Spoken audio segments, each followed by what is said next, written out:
There are stories in this book to which many women will be able to relate. I have been there too. I am with you, sister. There are stories in this book that are meant to inspire strong women being powerful. There are stories in this book of heartbreak and regret that cry out for change. If only I hadn't. If only I could have. If only I did. Finally, there are stories in this book that are meant to illustrate for any man or woman who hasn't been there. These women have. Feeling slightly more awake and alert, I turned my gaze from the mirror to the bathroom window. The sun was already up and shining down on the sea of row houses and apartment buildings. It looked like the start of a nice spring day, except I had no idea where I was. I stared straight ahead, hoping I wouldn't vomit into the Piggly Wiggly bag. He grabbed the bag with one hand and placed it by my feet. He had dirty fingernails. My father wore a gray business suit. Sometimes he wore a three-piece with an elegant tie and matching pocket scarf. He wore it every day. My mother always wore a two-piece suit with a skirt and matching lapel pin. She still does. The immigration officer looks at me and then he looks at my visa and he said, "Where's your mahram?" I wasn't familiar with the term, so I said, "What do you mean?" He said, "Where's your husband?" I said, "I'm not married." He said, "Where's your brother?" I said, "I don't have any brothers." He said, "Where's your uncle?" I said, "My uncle? Why would he travel with me?" When she speaks, she picks up another cookie to roll, and she's not angry with me, she's sad that I don't understand the complexities of love. And I say, love just sounds like a name you give to the reason you let someone throw you at a radiator.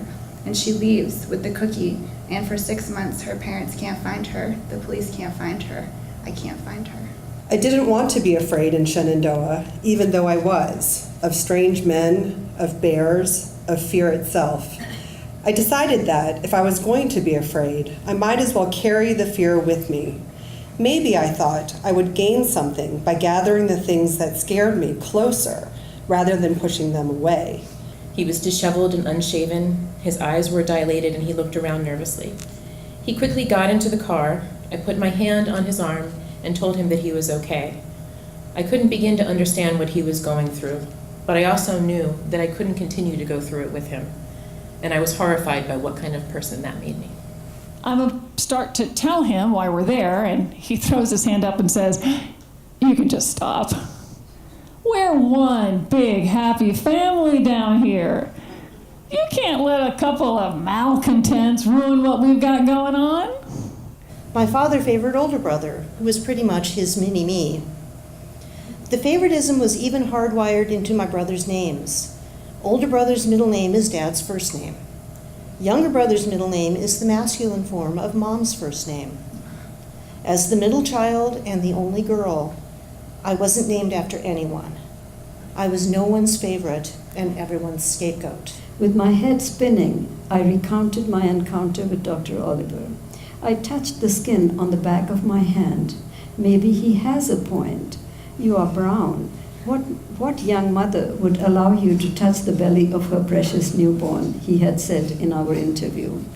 Beads of sweat appeared along his prematurely receding hairline. I couldn't decide if it was caused by so many people being jammed together or in response to his hand in my crotch. His eyes remained locked on mine as his fingers continued to grope. His gaze was defiant and downright mocking. But sitting down with diverse people from around the world, from midwives to high-level donors to young advocates, makes me realize that each of us has a compelling story, a path that led us to this work. For some of us, it's only in hindsight that we're able to see we were on the path at all. We shouldn't have to smile and smooth things over. We shouldn't be quiet. We are women. Let us roar.